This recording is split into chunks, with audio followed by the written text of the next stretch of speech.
államtitkára volt a KDNP Miskolc városi szervezetének vendége tegnap este. A párt oktatáspolitikusa a Magyarnak lenni sorozat Jövünk a Tét című interjú kötetéről beszélgetett Csűrös Csilla újságíróval.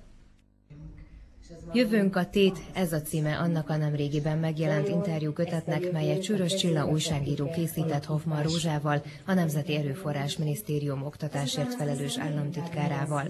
A szerző és az oktatáspolitikus többek között erről a kötetről beszélgetett a miskolci közönség előtt. Mi nagy örömünkre a KDNP oktatáspolitikusa, dr. Hoffmann Rózsa asszony lett a oktatásért felelős államtitkár.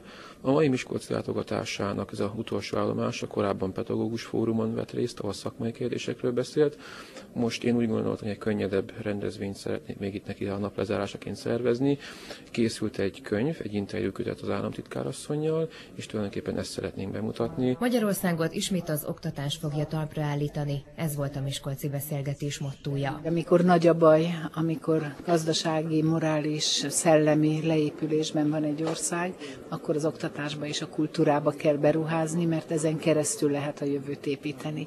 Amire célzok, az a magyar történelem múlt századához köt bennünket, 1922-től 31-ig, amikor is gróf Klebersberg Kuno kultuszminiszter éppen ezt hajtotta végre. Szegény volt az ország, kivérzett állapotban volt, és iskolákat épített, polgári iskolákat, tanítói lakásokat, egyetemeket alapított. Az államtitkár szerint ma is mélyponton van az ország, ha nem is annyira, mint a 20-as évek végén, de napjainkban is kiutat mutathat az oktatásba vetett hit.